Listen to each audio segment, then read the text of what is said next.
to the Kyber Collective. I'm one of your three hosts, Sig, and I'm joined by Annie. Hello. And Flowers. Hi. And today we are tackling the topic of attachment and the Jedi Order. Nice. Yay. This is part of an unofficial 3-part series about stuff people get wrong about the Jedi. In our humble opinions. Great. That's a great description. Things people get wrong. Yeah, aka things that piss me off on the internet. Yeah, attachment. So previous episodes, we've talked about Jedi philosophy already. We've talked about some of the things that people say the Jedi Order did wrong. We've talked about the concept of grey Jedi, all of which kind of touches on this idea of like, should the Jedi have attachments? What do attachments mean? Are the Jedi emotionally repressive meanies for not allowing people to love? Today, I thought we would dive into some of the biggest things I see people say about attachment and why the Jedi need attachment, and maybe we can deconstruct some of those things. But before we jump in, a reminder, attachment does not just mean that you like someone. George Lucas has been very explicit that attachment is used in the Buddhist sense to mean possession or an inability to let go. He has talked about this in every single DVD commentary, various speeches, and many, many interviews. To give one example of many, a quote from The Making of the Revenge of the Sith: "The Jedi are trained to let go. They're trained from birth. They're not supposed to form attachments, but they can still love people. In fact, they should love everybody.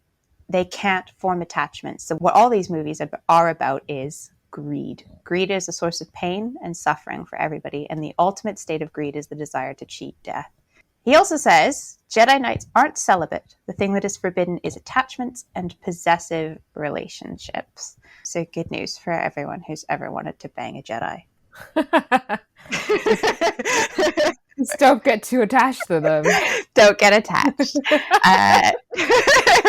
Don't get possessive, because there's a difference between love and possession. So kind of, I think the best place to start is Anakin wouldn't have fallen to the dark side if he'd only been allowed to get married. Okay. Let's just hit this right at the ground running. Yes. Anakin had a lot of problems. And let's just put that out there. He had one or two. Just a few problems. Yeah. And I think his marriage to Padmé was a symptom of a larger problem. So I would argue, even, let's just say in this upside down world where the Jedi were like, Anakin, my boy, my boogie for you can get married. Thanks for coming to us for this. And he goes and gets married. I don't think that erases any of the problems that he was having and all of the crises that he was experiencing at all. I think Anakin as a person was the problem. It wasn't that he couldn't get married or that he got married in secret. Those are symptomatic problems to what his issue was. But I don't think that has anything to do with it. There's a reason that the rule exists. Because if you are attaching yourself to this bond of, let's say, matrimony, your devotion is now split. You're split from the Jedi Order, and so you've gone in two directions. There's two things that you're loyal to, or adhere to, and you get emotionally compromised. And that's what we see. That's what we see Anakin do, and it's ultimately the downfall of the Republic is because of Anakin's choices. Yeah, in the words of Ron Swanson, don't half-ass two things, whole-ass one thing. Exactly. Anakin would have been fine if he would have left the Jedi Order, became a house husband in Naboo, and helped raise Leia and Luke. Yes. He would have been fine. I mean, we do have one arc to suggest that Padmé might still not have been fine, which is the Rush Clovis storyline in the Clone Wars. And I think what you were saying, Flowers, about the fact that, like, marriage isn't the fundamental problem here. Marriage is a betrayal of the oath to the Order of the Jedi. It's the same rationale behind why monks don't get married Yeah. all the time, and nuns. Like, this is not a foreign, weird philosophy that we've never heard of. Like, celibacy in religion is really common. If you've ever met a Catholic, then like surely you're familiar with the concept. But the problem isn't, no, I mean, yes, you were meant to be devoted to the Jedi Order, and being devoted to another person is splitting the two commitments that you've made when it should be one commitment. But let's say Anakin does get married. That doesn't solve the problems that he has in the way that he loves Padme, because he's incredibly jealous. The second Rush Clovis is on the scene, he goes absolutely bananas, to the point that it culminates with an arc of him essentially attempting to kill Clovis, and Padme saying she doesn't feel safe. Yeah. Yeah, they had some problems. Like, it wasn't like some magical fairy tale romance that I mean, No. yeah, they definitely had some problems. And it's the nature of possession that's the real problem with attachment. And the way Anakin talks about Padme consistently throughout these movies is how Padme makes him feel. Padme makes him feel safe. Padme makes him feel loved. He can't live without Padme. But none of that has anything to do with how Padme feels. None of it kind of respects how Padme feels about him. And it's really clear in the decision to join a fascist regime when his wife is the foremost agitator for democracy that he doesn't really care what her point of view is. No. He just cares that she's still there for him. And he says, "Don't you turn against me." Yes. You know, he and his action after that is to force choke her when he thinks that she's betrayed him. So yeah, that's devotion, I guess. No, I don't think so. I don't think it had anything to do with her. I think it had to do with what she made him feel. Yes. He should know her, but at that point, he should have known her and how she was going to react, and I don't know why he was surprised. Yeah. And the counterpoint is we see an example of Obi-Wan in love with Satine, and he talks about how these feelings are natural, but also that when he was forced to make a decision between the Order and Satine, he was prepared to leave, which is totally fine, but he wasn't doubling his commitments. He wasn't secretly hiding one commitment from the other. He's not possessive of Satine. He asked her. He said, "I would leave the Order for you." They agreed mutually that that's not what they wanted to do. Mm-hmm. Like, there are plenty of examples of like healthy love throughout the series, but Anakin's is not one of them. And I'm very confused by people who think that everything would have been solved if Anakin had been allowed to get married, because it kind of implies, I guess, that the abusive aspects of his relationship with Padme are a byproduct of the Jedi not allowing them to be openly married, when we're given no indication of that. And he's incredibly creepy from the outset. He's actually at his peak creepy in Attack of the Clones. Yeah. Like, yeah, I don't really understand this argument. Yeah, Attack of the Clones is peak creepy. Yeah. Yeah. Oh, Padme. Oh, girl. When she sat on the floor next to him after he was like, "I killed them." You know, I was just like, girl. Girl, run. Yeah. This is what they call a red flag. Actually, many red flags. Don't sit down. Just go. Go out. Go. Yeah. And it's a sad look at her future, I guess, in that moment. Yeah. And even the things Anakin says at Shmi's funeral are kind of about himself. I mean, it's not that he doesn't love Shmi, but like, obviously he's overcome with anger. And again, he is quite possessive of Shmi. He talks about in the funeral about how he let her down and all of this kind of stuff. And Shmi says none of those things. Shmi just says that she loves him. Yeah. Mm-hmm. And everyone in Anakin's life just loves him very unconditionally. She was happy to see him again. Yeah. She was ecstatic. She was laying there dying, and she was like, "Anakin." My son. Yeah. Yeah. And Anakin loves people very conditionally.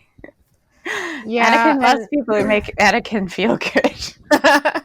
And also, like, at the heart of that whole conversation was Anakin saying, I'm even going to learn to stop people from dying. And what's the purpose behind that? And that he can't let people go. And he's very possessive and greedy of people that mean something to him in whatever form. And he did that with Shmi, which was the first warning after her death. And then he did that with Padme, which ultimately led to her death.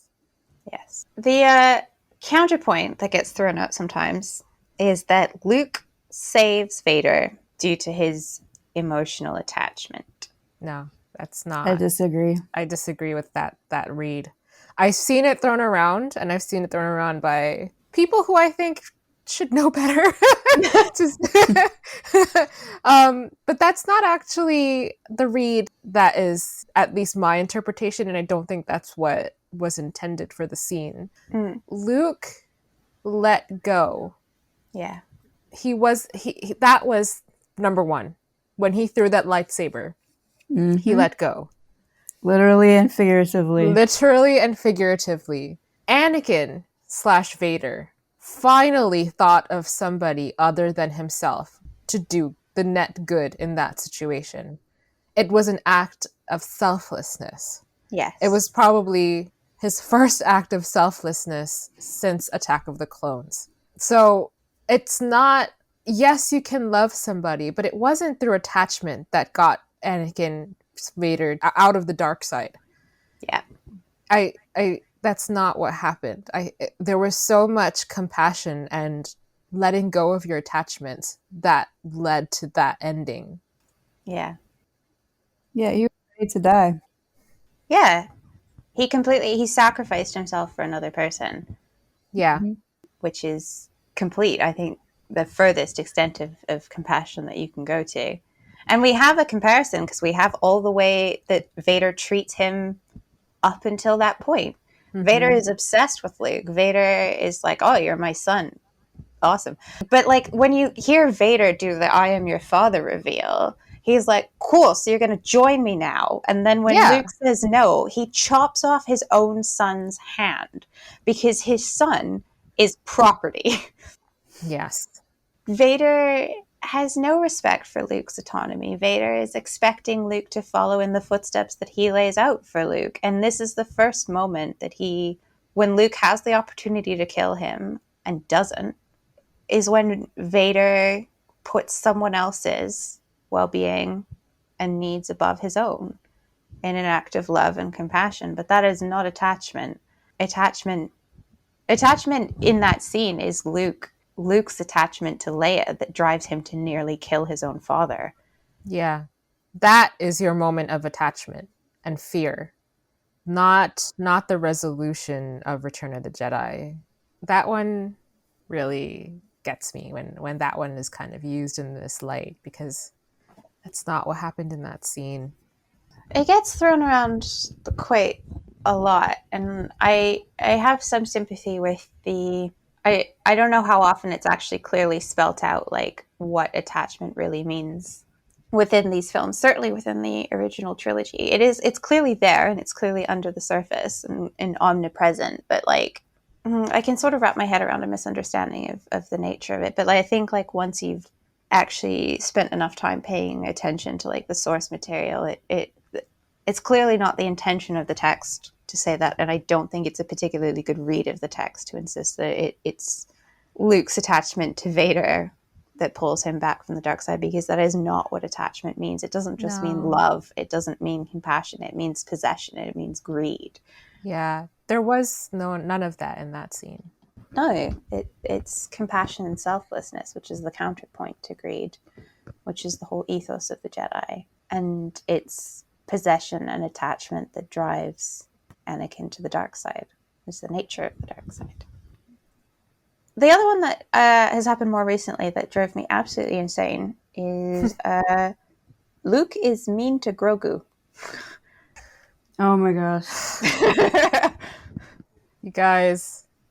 That one killed me because there's so much Luke hate on Twitter, and after that, it was just unbearable. I can't stand that one.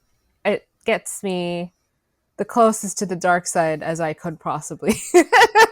Same. I say that about Luke Skywalker. My God. I know. That just, if you think giving someone a choice of what they want to do with their life is being mean, I mean, man, I don't know what got you there to that point. But let's just look at it objectively. Luke was training Grogu. Grogu was sort of paying attention and trying, sort of.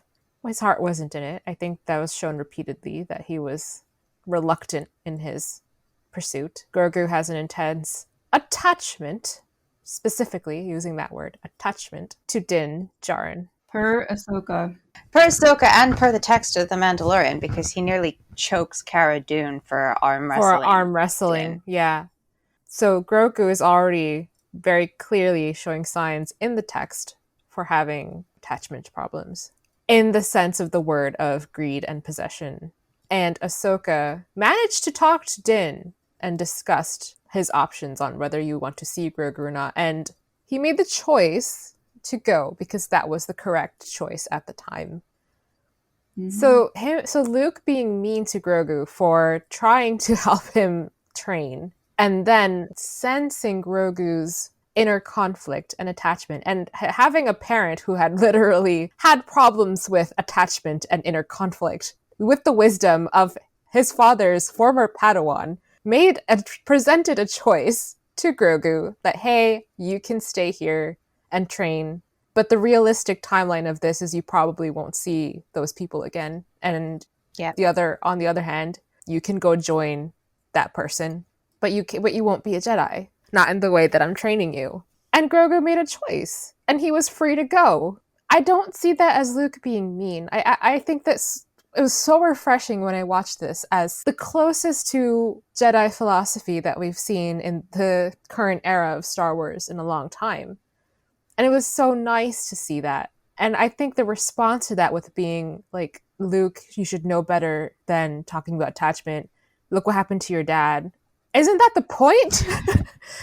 But exactly. Look what happened to his dad. His dad is the other example people use of people being mean. Like, okay, I understand, like, it feels mean that you have a child and the child has a parent, and you're like, you've got to let that parent go. I understand why that's upsetting, but this isn't the real world. Yeah. This isn't a baby either. This is a 50-year-old, like 6-year-old, you know, like. Yeah. And what Luke does is he just gives Grogu the choice. But this is exactly where all of Anakin's problems started, was his attachments that he already had coming into the Jedi Order. And like, Luke recognizes a similar issue in Grogu. We have seen that Grogu's attachment is possessive in the way that he is prepared to attack, for example, Cara Dune over Din. And he's given the choice that kind of Anakin wasn't given. I mean, the circumstances aren't exactly the same. But I think you have to, A, believe that the Jedi were cruel to Anakin, and B, believe that Luke saved Vader through attachment to make the argument that Luke somehow should know better while doing this. And it's like a little avalanche of bad opinions. It's like, yeah, because the other read on it is like, oh, so why Luke of all people should be following the antiquated old methods of the Jedi. Maybe because he sees firsthand of why following some kind of philosophy, and as somebody who wields incredible power but is incredibly emotionally unstable, might be a good idea. And Luke is following the teachings that he received at the hands of Yoda. I mean, he's very much like, this is a philosophy. It's a difficult path to walk. It requires that you give up a lot of things, which is what Yoda taught him. And it's a huge loss for Luke. I mean, one could really understand the impulse in Luke to maintain. He's a creature who seems to be from the same species as Yoda. He's the only other Padawan Luke has found yet at this point. He's giving up an opportunity to train a new student, which would mean the survival of this culture that he's part of. And he lets it go, which is the most Jedi thing you could do. Yeah. I'm not convinced that Grogu didn't spirit away into the night. I mean, he might have, but like, I think Luke was prepared to let him go when he gave him that choice. Oh yeah, definitely, 100%. Well, yeah, it was his ship, and it was R2, and I think think R2 took him. R2 conspired with him. They're both little wily guys. But at the end of it, I don't think Luke would have opposed. He didn't.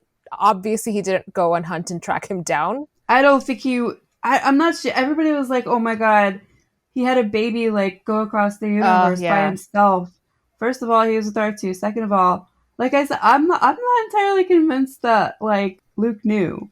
I feel like maybe Luke would have went with them, but Luke couldn't have been like, "Hey, Boba, what's going on?" You know, it's just Could you imagine? that's how it had to work out. Yeah. I wish he'd done "Hey Boba, what's up?" That is the reunion I would have loved to see. Like, sorry, no hard feelings, eh? Yeah. The fact that Grogu has given up on a Jedi upbringing, at least for now, is going to make for a very interesting story point. I'm interested to see what will happen. I'm not interested to see what anyone will have to say about it on the internet, because if this was anything to go by, it's going to drive me insane. People are so mean about Luke Skywalker, and that It's Raylos. It's Raylos. He was mean to poor Kylo. He was mean to poor Ben. like at least Grogu's like a cute baby. Like Kylo's like a little murderer. Grogu hasn't killed anyone.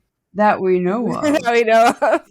Well, then the other thing that you get from this whole conversation is, well, see, this is why Luke sucked and he failed Ben Solo. Mm-hmm. Yeah, there's a lot of that. That's one of the reasons why I'll never forgive the sequels, is the generation that came up on Star Wars these past couple of years. They don't love Luke Skywalker like the people who grew up with the originals and with the prequels. Yeah. They don't like him. I'll never forgive Rian Johnson for that. No one's going to forgive him. But this is going to be just a really rapid departure, and I promise we'll go back on topic. But I recently watched Ghostbusters Afterlife, and I think they did such a great job with a callback to the OG Ghostbusters in there, and to have it's clearly possible to do it. And I'm just like, if they'd done even a little bit of that in the sequels, if it was done with the amount of love and not tarnishing their reputation. That would have been amazing. And a new generation of people would continue to love Luke Skywalker as we grew up, or at least some of us watched and loved Luke Skywalker. Amazing. And one of them was dead. Yeah, I know. The way I cried in the theater during that movie, oh my gosh. Oh, I was so emotional. That's a fantastic example. Afterlife is a fantastic example of what you do right to honor and pay homage to these type of OG characters. Well, and what's ironic is I actually thought that episode of the Book of Boba Fett did do amazing justice to the character of Luke Skywalker, and I came out of it jazzed. I was like, oh my god, did you guys see that amazing episode where Luke was embodying the Jedi ideals? We get to see him founding his Jedi school. Ahsoka was there. They talked about Anakin. He was connecting with Grogu, and he gave Grogu this choice, and he was really engaging with the key tenets of Jedi philosophy. And then it was amazing. And then I went on the internet. I remember talking to you guys right after we watched it, because we watched it as soon as it dropped, and we were going insane. Yeah. We were like, "Oh my god!" So that happened, and we were just going nuts. And then we started talking to people, and we were like, "I hate the way." Yeah, we inched away, and we're like, "Did we watch the same thing? Did this happen to us again?" It was such a, someone throws cold water in your face to see that type of response. But it was just, this was so well executed. If you wanted something for Jedi, the Jedi philosophy, and Luke. Yeah. And what's frustrating is I think it actually did a really good job of explaining a lot of this stuff. I think it went back and articulated a lot of things really well. So I feel all the pieces were there for it to be clear. But even then, it doesn't really get through. And so I wonder, what do you guys think is the big issue for people in understanding what is meant by attachment? Because people really don't get it, and they really see it as mean baby snatching or keeping children from their parents. I think it cycles back to what we talked previously on if you believe the Jedi were wrong. So you attribute everything that the choices and their philosophy of their religion is wrong. So if you already have this perspective, like if you're like, well, the Jedi should have done this and they should have let Anakin do this and they all should have been getting therapy and they should have been smarter to figure this thing out. And so like that, those pre-existing, it's a cycle, like, you know, it's a cycle of misunderstanding. It's a cycle of not wanting to let go of your personal beliefs because you want to see the cute baby with his dad and also be a Jedi, you know, like, Yeah, because there were a lot of people who wanted yeah, both. I guess this comes back to the Grey Jedi thing, right? Is like they wanted Grogu to walk the line of being both a Mandalorian and a Jedi, which is like, I guess that example is particularly confusing to me because, like, the Mandalorians, especially the sect of Mandalorians that Din belongs to, as part of the religion, yeah. idolize weapons and violence as part of their religion, and the Jedi are pacifist, Monks. yeah, compassionately driven force users. And obviously there's a history of wars between Mandalore and the Jedi. We have that one Mandalorian Jedi who created the Darksaber. But and I did wonder whether Grogu was meant to be a kind of successor to that. But it's almost two competing philosophies to kind of harmonize them. And like when we had Luke so beautifully kind of outline the Jedi philosophy, I thought, oh, maybe that's not where we're going, because I genuinely don't see how we're going to harmonize that with the Mandalorians and what was happening with Din and the Armorer. And yet that seems to be what people want. And I guess we've talked a lot about issues people have with the Jedi, and a lot of it to me kind of feels like it boils down to the fact that people seem to really like the name Jedi and they like the lightsabers and they like the aesthetic, but I'm not sure they like the Jedi. No, that's very clear to me because it's like, I want the cool laser sword, which is cool. It's fine. I want the powers. I think they're super awesome and they're heroic and they save the day. But I don't want anything else that requires any kind of sacrifice or discipline. It goes back to Anakin. I want the cake and I want to eat it too. Like, but the reality is that's not what the Jedi are. So when you see something like the conversation with Luke and Grogu, it's completely unfair to watch from their perspective, because why can't he be a cool Jedi but do all of this other stuff and love his dad? It's the same argument. Why can't Anakin get married and love Padme and also be a Jedi master? I think it's a philosophy that most people can't understand themselves because we have such a different perspective as people, I think, in society where everything is self-driven right now, at least maybe in Western culture, that you can't wrap your mind around something like the Jedi philosophy. And it's seen as inherently almost selfish to put this expectation on people. So I think that's where a lot of the misgivings are coming from. And I guess the last kind of major one that ties into this is this idea that because the Jedi don't allow people to get married, or the Jedi take children from their families, that the Jedi forbid emotion, or the Jedi are emotionally abusive, or that this attachment philosophy is inherently wrong, which I think is what people are reacting to when they think about this choice being put before Grogu, is that it's a choice that should never be made because it's inherently wrong to separate a parent and a child. And, I can understand that point of view in the real world. In the real world, yeah, I might, if there was a group and they were taking children from their families. But the thing is, the Jedi don't actually take... They accept children from other families. Yeah, so they're kind of like... And this is not a unique... I mean, I'm pretty sure that there are many religions around the world that have a history of accepting various children into their ranks as future monks and in fact, I think monasteries did occasionally take in children. Certainly, people chose to become monks and nuns at ages that would be considered childhood. And that is, I think, Anakin's an unusual case, but Grogu's just being given the opportunity to make that decision. I mean, obviously, none of us here think that the Jedi are emotionally abusive or that they don't allow emotion. Yeah, there's no way Luke Skywalker's not having an emotion. There's just absolutely no way. Yeah, and we see constant examples of the Jedi having emotion. They expect emotional control, but I think control. Emotions are not forbidden. Yeah. Feelings are not forbidden. It's the part where the Jedi fit in is you have control over them so that your action and your choices are not dictated by passion or fear. Yeah, because they're very powerful. Grogu's a very powerful little kid. He could choke somebody out if he wanted to. He made a Rancor fall asleep. He stopped a Mudhorn charging.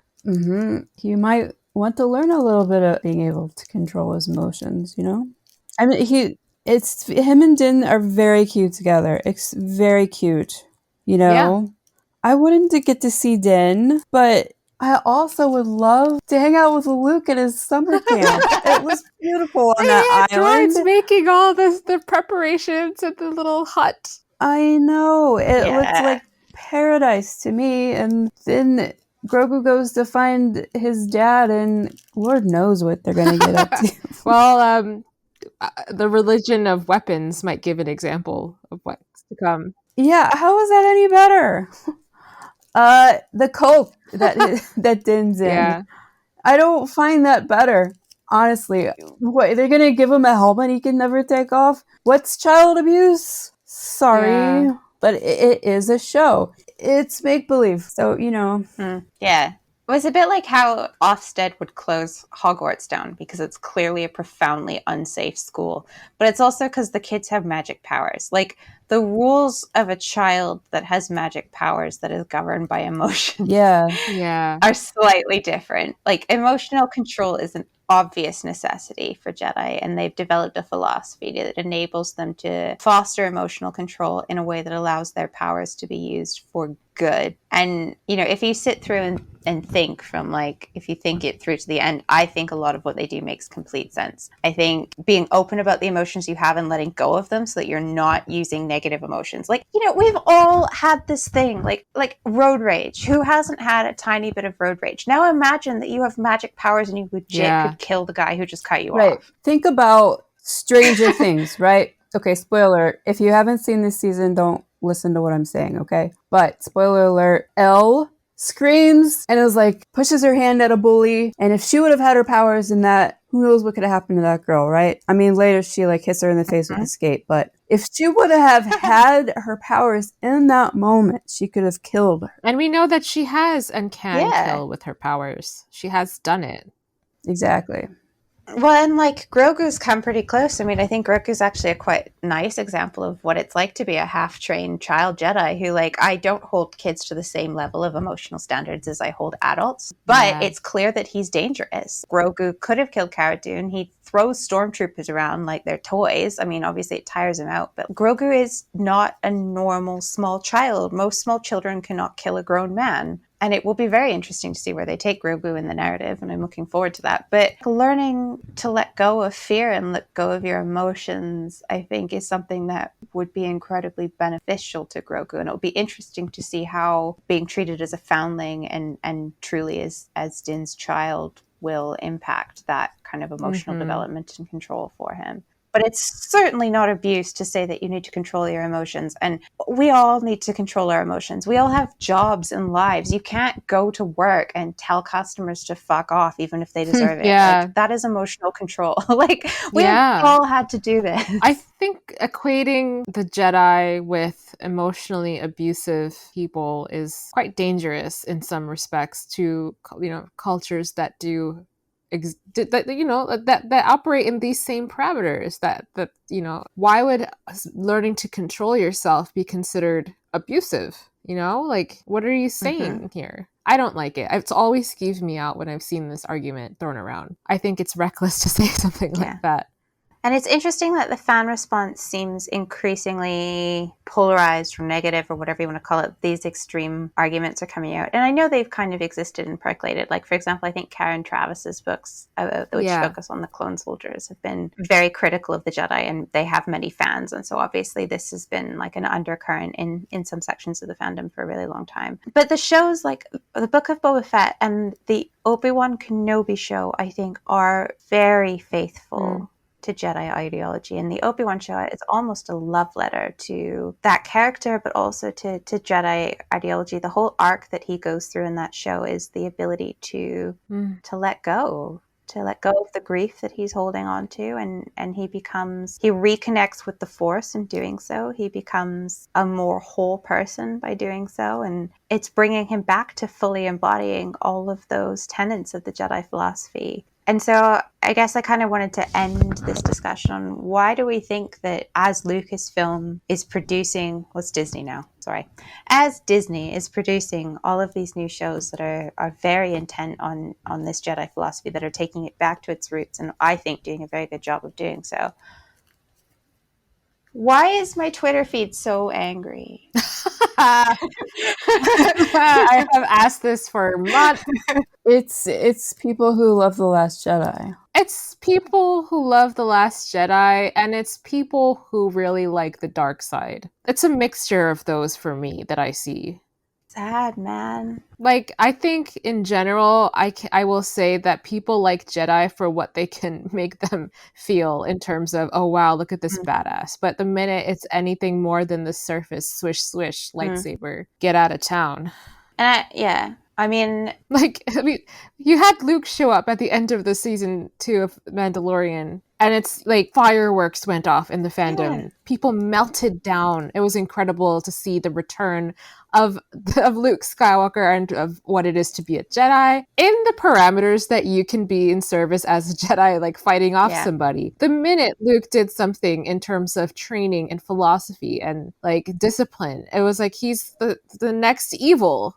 That's true, because there were a lot of people who don't like The Last Jedi, who've been very vocal about not liking The Last Jedi or the sequels, and who I would name themselves as huge Jedi fans, who have just been really shitty about the Jedi lately. Oh, but they don't want to see their characters emasculated. They don't, and they don't want to see women. They don't want things to be woke. Nothing seems to be good enough anymore. Yeah. And this is slightly drifting off topic, but Right, exactly. There was such a negative reaction. There has been like pockets of people who've been kind of very critical of Jedi, but I think that it hit like a flashpoint with that episode of the Book of Boba Fett and Luke. And there seemed to be just kind of wall-to-wall criticism. And it doesn't seem to have let up for Kenobi. And that doesn't impede my enjoyment of these shows because I like them. But it's very weird. It's a very weird reaction to me because I think this is Star Wars' bread and butter. And I know it's not the only thing that people like about Star Wars, but I think there are many things in the Book of Boba Fett and The Mandalorian that are the other aspects people like about Star Wars. The Western influences with dogfights, the lone vigilante in Boba. I mean, Boba Fett was capitalizing on the fascination people had with this character who barely talked. Yeah. It almost feels like the turning on the Jedi, the titular characters, the most like, there's Darth Vader and there's the Jedi, and I think those are the two symbolic things that people who have not even seen Star Wars recognize as Star Wars. Yeah. And it's like we hate them now. Yeah. And you said something really wise in one of our previous episodes where you have this idea of something before you see it. And then you get angry, like, why did this not fit my exact idea that I wanted? I wonder if that's it, that people have just been thinking about this for so long that their personal thing is very firmly entrenched and it's not living up to their imaginings. But like, man, that's what fanfic's for. Yeah. And like, to circle back to this episode purpose, it's the attachment to the idea of what you think this is. Yes. There we go. We're too attached to what is gone and too unwilling to move with the present and to change. There's a lesson to be learned here. I know, and that's what happened with George when he made the prequels. Everyone was so attached to this godlike image of what this original trilogy became over the decades that seeing the prequel era, which is a huge departure of how the original trilogy was. They could not accept it, arguing that this nearly destroyed the franchise. Those movies destroyed the franchise. It's really bizarre. Right. Now that you've expertly circled back to the topic at hand, do we have You're welcome. do we have any kind of final thoughts on attachment, people's misunderstanding of attachment, stupid arguments about attachment? I think people, without realizing it, understand attachment enough because they cannot wrap their heads around it, as in like the choices that Jedi make, because they themselves cannot make it. So you just wouldn't be a Jedi, man. That's all. There's so many things about the Jedi that I think have genuinely improved my life. Like the introduction of like sort of mindfulness techniques has helped me quite a lot with various things. And I feel like something about, it sounds really dorky, but like literally pretending to be a Jedi when I'm really struggling to let go of my emotions actually helps. I'm like, I just pretend I'm a Jedi, and it's just like easier to just let go of whatever is really bugging me, and also a desire to just be compassionate and accept change, accept that things change, accept that things come and go, and and kind of be adaptable, live in the now, experience the world as it's actually happening. But I would make a shit Jedi. I am under no illusions that I would be a Jedi. Like, it's okay, man. Like, most of us were not good. Like, most of us weren't going to go to Hogwarts. Most of us aren't going to be Jedi. Like, I am the background chick in a franchise who's just like one of the crowd that dies. Like that, I accept.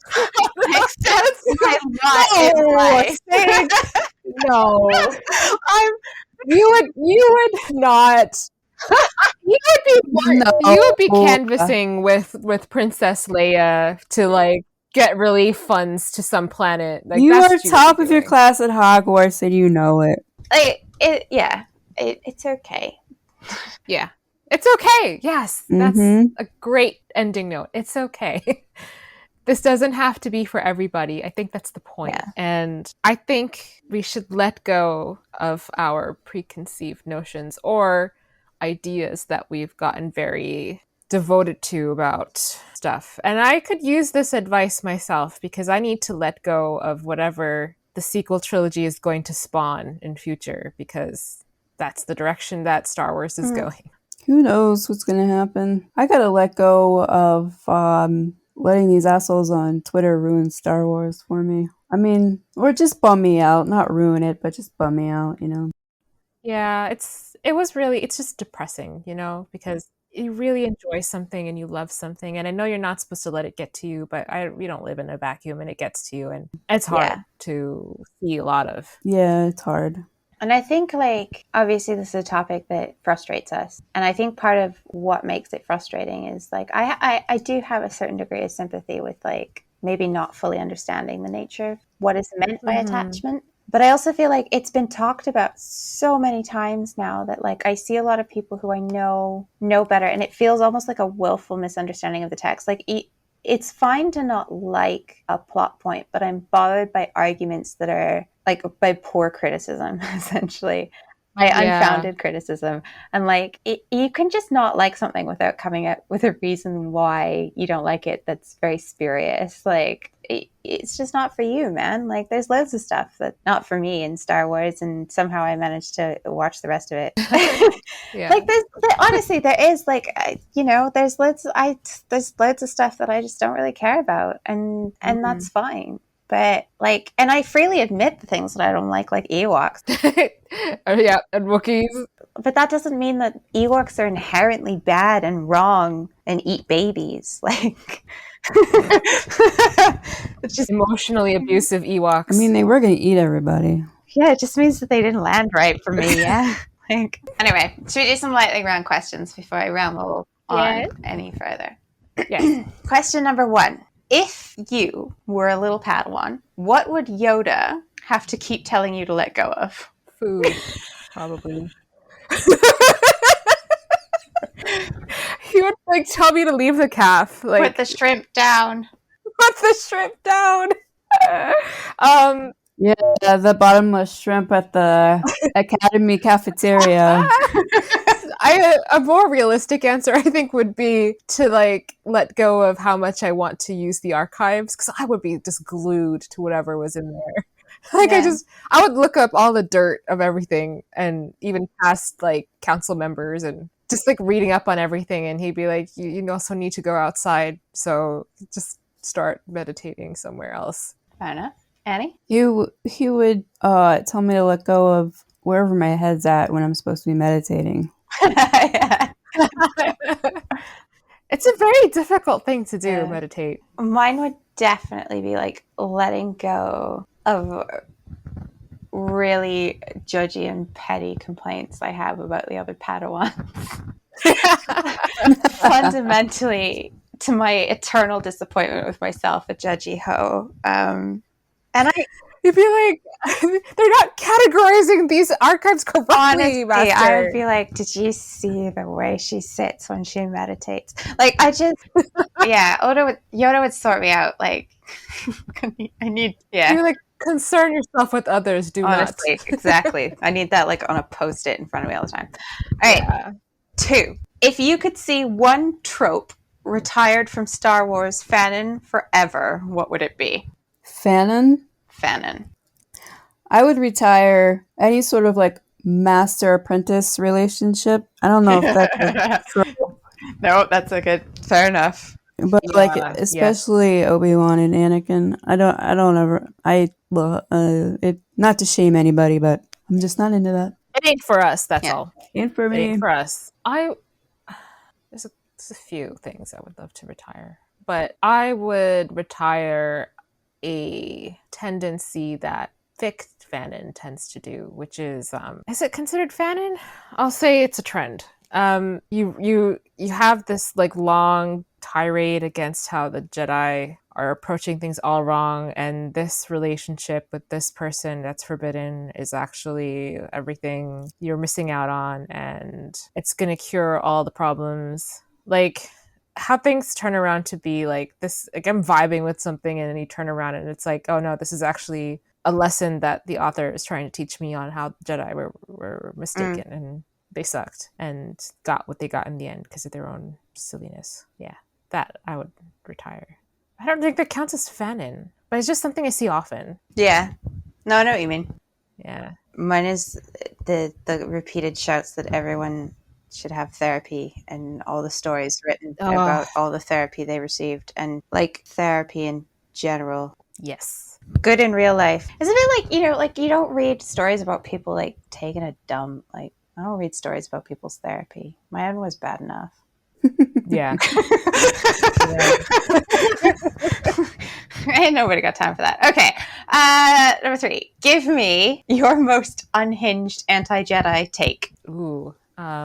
Like what? Like You vehemently hate the Jedi and you're making a case for why they were evil. From Anakin's point of view. From the low ground guys.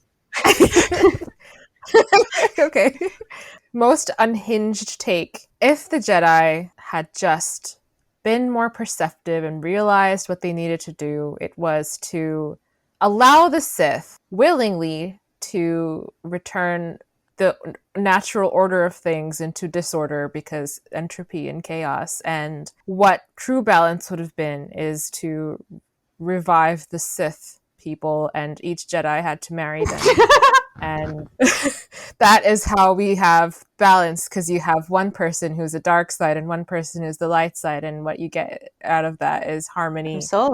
And the Jedi cruelly were trying to keep Anakin away from this knowledge. And this knowledge came surely from Darth Plagueis because Palpatine told him something once. I like it. Yeah. I see Annie is thinking deeply. This is a tough one. It's maybe the Jedi, there were a bunch of commie tree huggers and they deserved what they got. They were gonna let anybody else have a lightsaber. They were gonna go house to house to take everybody's weapons, and yeah, that's like a good way to write like Empire propaganda. Yeah, that feels like it. Yeah, cared about the environment. Exactly. Yeah. The Emperor is gonna let us strip mine whole planets. We need the hyperfuel. Yeah, of course. Yeah, the Jedi were just getting in the way of progress. God wants us to have hyperfuel.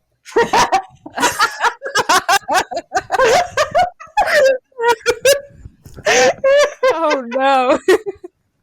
That was good, Annie. That was good. I'm going to go with Pong Krell was right. Oh, that's a good one though. Ponkrell was right. Because the clones were not in fact people, which the Jedi obviously supported by using them as soldiers. And Pong Krell was making a point about the complete ethical absence within the Jedi Order and how the war was a unending pile of bloodshed that was going to bring great order to the galaxy. Fabulous. That was great. And that concludes our discussion about attachment Yay! in the Jedi Order. Very nice. This won't be the end of it. I'm sure we're going to come back here in weeks to months, be like, guys, it's happening again. Because anytime new Star Wars content comes out, we have this discussion. Do you see that review for Andor? Fans are gonna hate it. Oh, is it too woke? Is it the woke agenda? Probably. I don't know. It's what was it that they said about it? It was it's like a thriller. Not really space opera, but space thriller. Cool. That it asks the audience to do some work instead of having everything laid out. Oh, that'll go down well. Work in my content? Yeah, if you're also so tired of the attachment discourse, if you've got war stories from trying to tell people what attachment means within the Star Wars universe, if you too have a collection of quotes in a Word document that is George Lucas spelling out what was actually happening in these films just precisely for these conversations, if you're so tired of the attachment discourse, hit me up on Twitter at Kyra Collective. Yes, please. We're here. We're tired, and we're ready to talk. So thank you for tuning into the Kyra Collective. If you like what you heard, please give us a like. And if you've got something to say, drop us a comment below. Both of these help make us easier to find for other fans and are the best way you can support our work. If you'd like to keep up to date with our episodes, you can always subscribe, and you can always talk to us on Twitter at Kyra Collective. We'll be back with another episode in 2 weeks. And until then, remember, the crystal is the heart of the blade. The heart is the crystal of the Jedi. The Jedi is the crystal of the Force. The Force is the blade of the heart. All are intertwined. The crystal, the blade, the Jedi. You are one.